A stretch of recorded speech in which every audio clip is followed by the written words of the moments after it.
And that leads to a front page of the Times today. Kwarteng, I warned Truss over her radical reforms. Joining me live from Whitstable, political commentator Tatton Spiller. Hi, Tatton.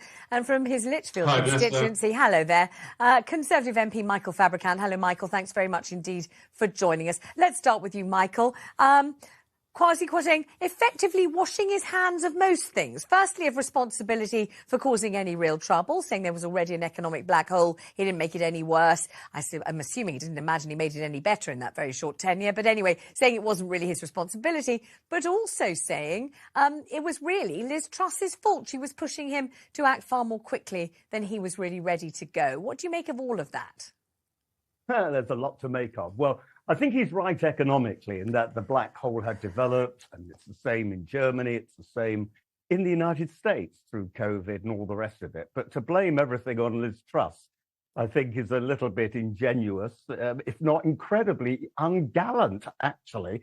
I mean, he was the Chancellor of the Exchequer, and Liz Truss, to be honest with you, had been warned, maybe not to appoint Kwasi Kwarteng as her Chancellor.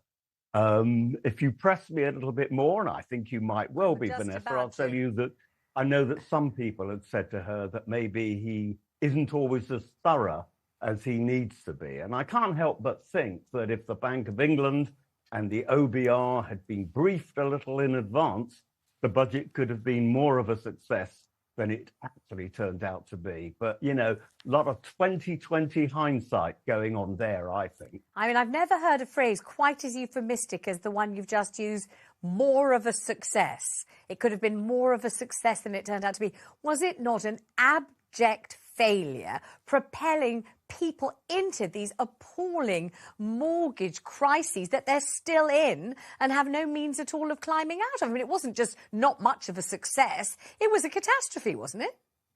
Well, actually, mortgage rates are falling and interest rates have fallen. So, yes, it was very, very poor show when the budget was actually done, and that's why we had a change in leadership.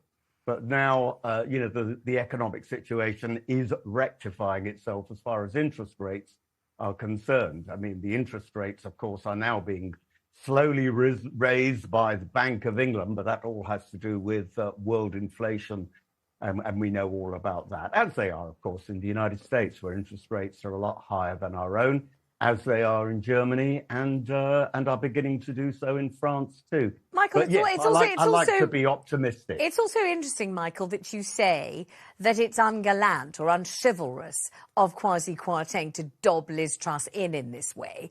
On the other hand, weren't the two meant to be not just esteemed colleagues, but dear friends, so close they'd written a book together, so close they lived round the corner from one another, genuinely relishing each other's company and cherishing each other's idiosyncrasies? And she's the one, isn't she, who sacrificed her pal, colleague,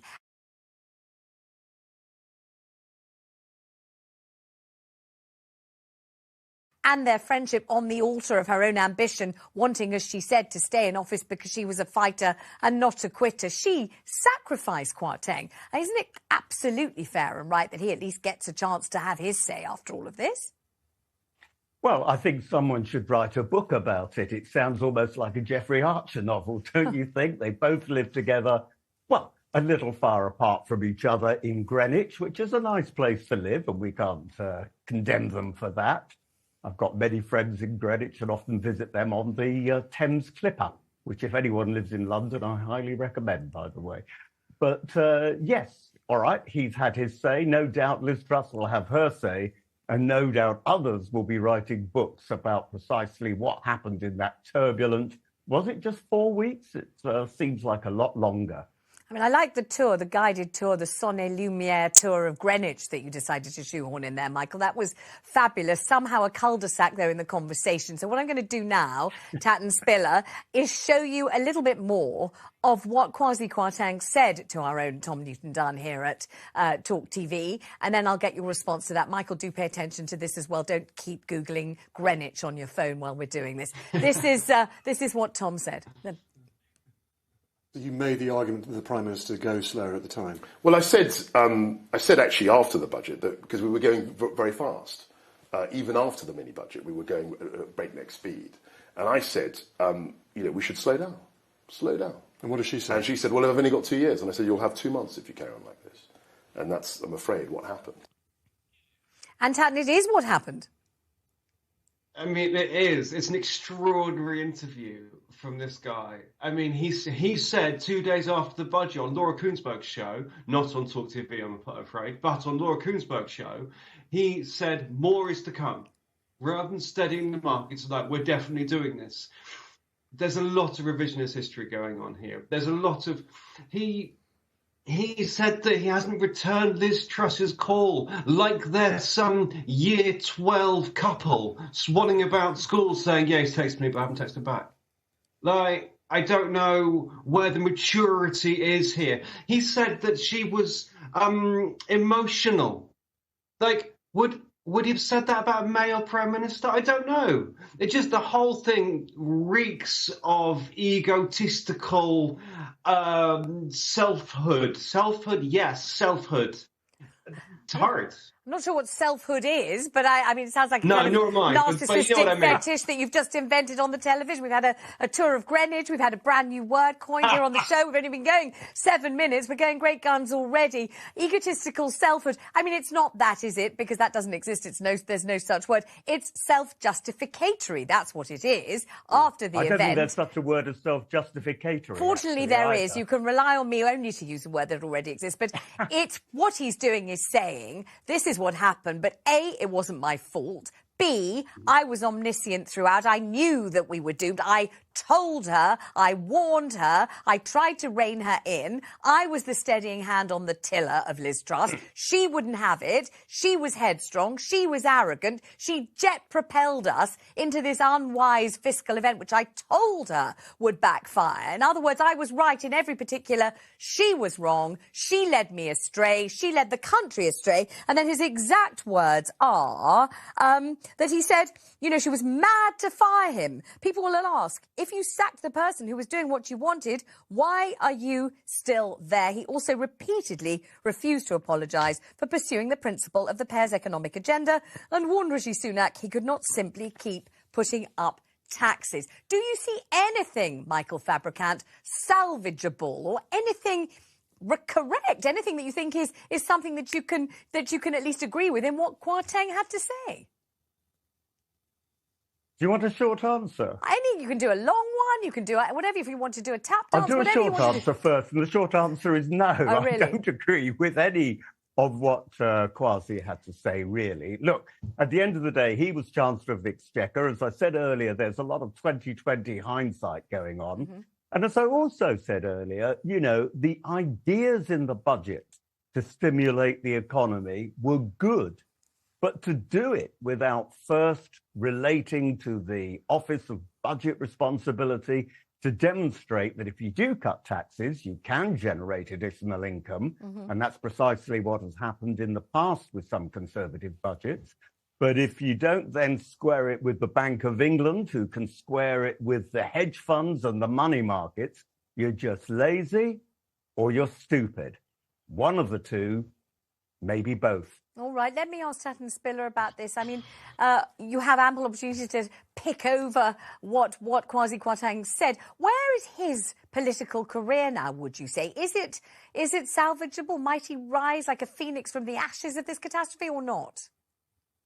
Well, that seems to be his plan. He has apparently been all over the House of Commons cafes, and he's walking about now. Liz Truss is gone; she's absent. No one's seen her. Except possibly on the boat in Greenwich. Mm-hmm. No one's seen Liz Truss about, whereas Kwasi Kwarteng is doing big interviews and he's trying to put the past to bed, and he's not apologising to people who are now paying more expensive mortgages because of him. He says he has sympathy for them, so he's trying to roll with that punch rather than accepting full responsibility, which they're all signs that he wants to come back. Whether he can or not is a different issue. Let me ask Michael Fabricant. Can he come back, Michael? Should he come back? Well, first of all, I'm going to disagree with Tatton. Just introduce a little bit of controversy there. Go on. Tatton will forgive me, because I haven't seen Kwasi around at all, but I have seen Liz Truss around. She's been in the tea room just chatting, and which is rather nice, and telling us all to vote for Jonathan Gullis, who is another MP for a particular position, and good for her. Why not? But can he come back? Certainly not in the near future. But politicians can reinvent themselves and often do. So watch this space. OK, we've been watching a particular space, most of us have, and that, of course, is the small screen, and that, of course, is the caperings and goings-on and cavortings, posturings in the jungle. We are going to be talking about that after the break, but let me ask you two. Let me start with you, Michael. Do you think that Matt Hancock is conducting himself admirably, appropriately? Are you voting for him to take part in Bush Tucker trials every day? I can tell you that lots of my colleagues are. I've been listening to their conversations in the tea room, and several were talking about how they downloaded the app in order to do so. Me, I'm not doing any of that. In fact, I've hardly ever seen him. I saw some clips of it. It's not a program that I normally watch. And in fact, if I'm honest with you, I have been watching back-to-back episodes of The Crown instead. What do you think of it? But a lot more interesting. And are you enjoying it? Do you approve of it? Do you think it's obviously fiction, or you think people will be fooled and deluded by it? What do you think? Well, I think a lot of people are going to be deluded by it, and they are going to think that this is exactly what happened. Mm-hmm. I'm regarding it as fiction, but I think The Crown is beautifully produced. A credit to Netflix. This is why people like the BBC are so worried, because Netflix and Amazon Prime are putting out so much good drama nowadays. And good home-produced British drama, I might add. But you know what? Most of it, of course, is fiction, but nevertheless, enjoyable. All right, we're going to go to a break. I think you gentlemen are going to tarry and linger just a little bit longer so we can pick your brains. Thank you very much. Welcome back to the show. Tonight, Matt Hancock will be tucking into some terrifying Bush Tucker on I'm a Celebrity. But after last night's trial success, he won 11 stars, and his confession about, and I quote, falling in love, didn't mention that he was married at the time, is the tide turning on the former health secretary. Well, still with me are Tatton Spiller and Michael Fabricant, and we'll have to see what they have to say about it. Michael, have you been glued? No, I've been glued to The Crown instead, streaming that. Does that make me a bad person? No, but it makes you lack basic curiosity. Let's have a little look. We can see what was going on, and then we can take your verdict. It was really tough. Because you messed up. Yeah, no, I did.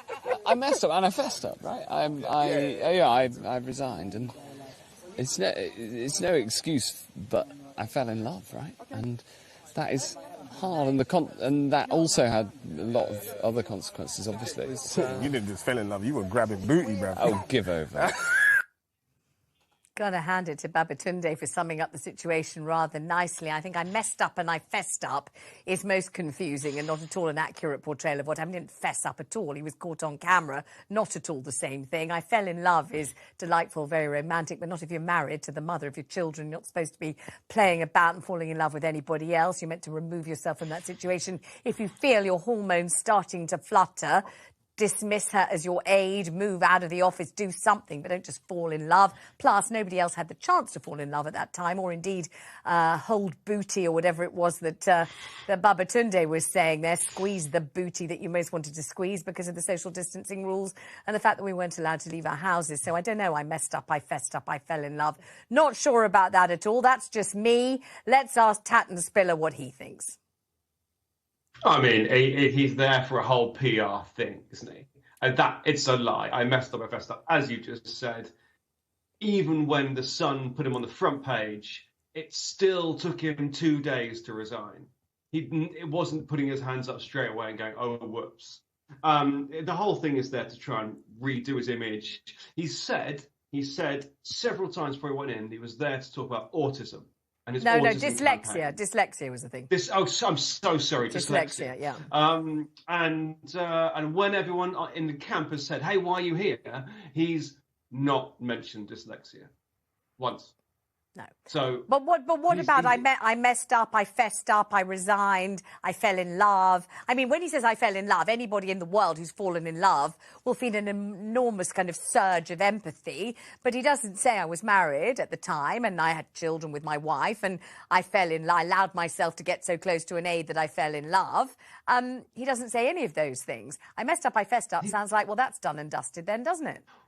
But that line's clearly been written for him. Yes, I messed I agree. up, I fessed up. I agree. And he's gone in ready to say it because it sounds quite cool. But yeah, I mean, I fell in. If you're married, you've made vows, and yes, people become unmarried again. I'm unmarried again. But, so am I. So yes, but you do that before.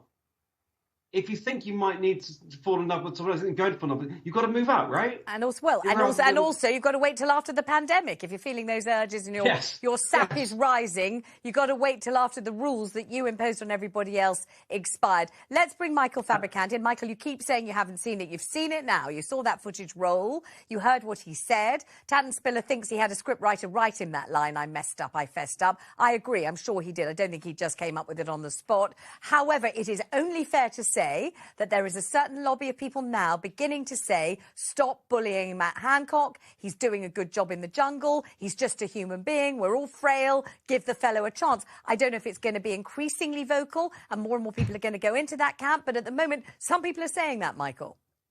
Well, I mean, I'm not convinced that anybody wrote I messed up, I fessed up for him. I mean, he's quite an imaginative guy, is Matt, so I suspect he rather thought of that himself, but I do agree that he probably thought of it some weeks in advance.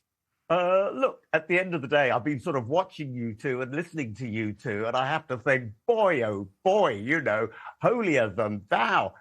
People at the end of the day do make mistakes. They don't always do things in the right way, and people are human. And Matt Hancock, like everyone else, is human. And I think that a number of your viewers will be saying, look, yeah, he didn't behave well, he didn't behave honourably, but you know what? He's a human being.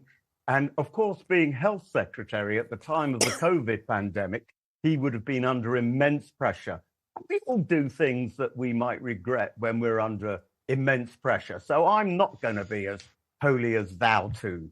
But, Michael, everybody was under immense pressure. I mean, Boy George in the jungle said, his own mother, desperately ill, taken into hospital. Come on. Oh, not come on. She was desperately ill and taken into hospital. He thought he might never see her again. He wasn't allowed to go with her. Do you think then that people would be praising Matt Hancock if he'd said, you know what?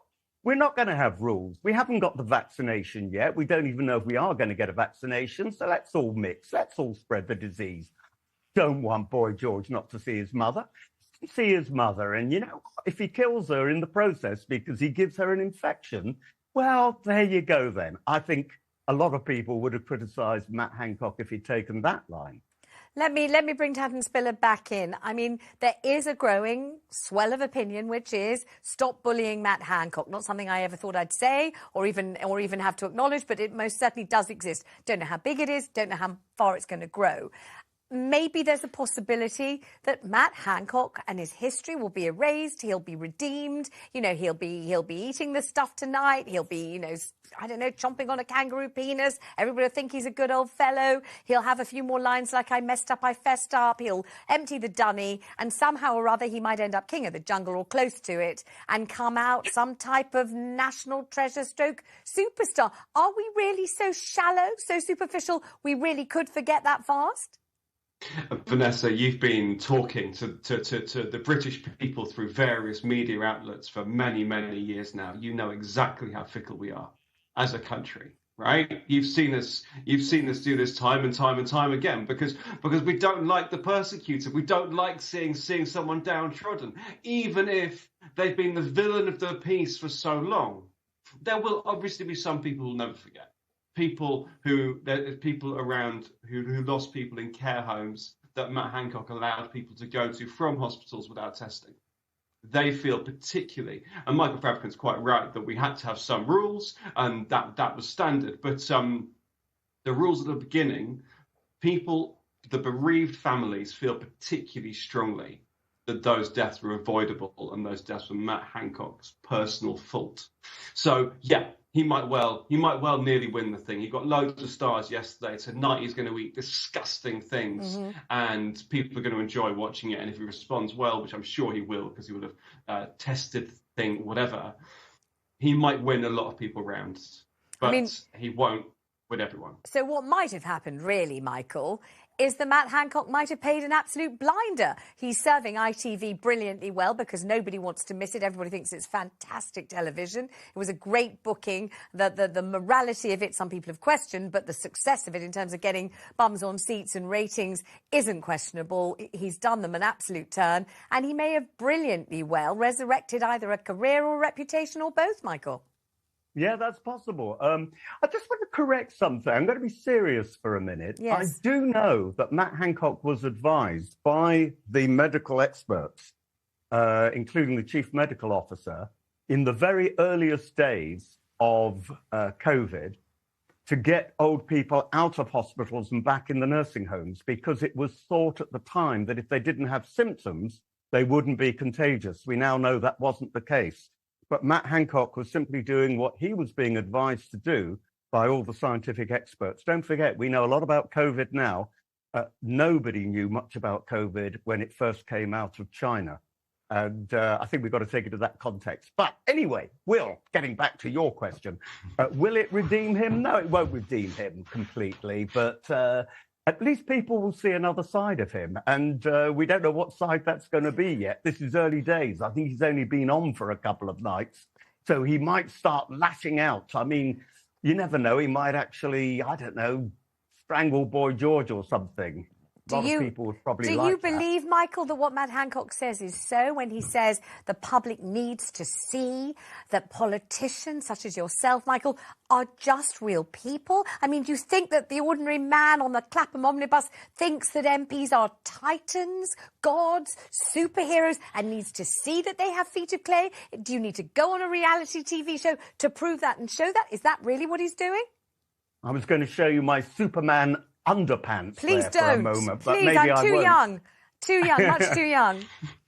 No, But, no, look, please I was, no. as I mentioned to you previously, Vanessa, on another show, I was asked to do, well, actually, Big Brother and I'm a Celeb, Get Me Out of Here. Yeah. And, you know, I didn't think it would be a good idea at all. And I didn't think the people of Lichfield, whom I represent, would necessarily think it was a good idea either for me to be spending my time doing that.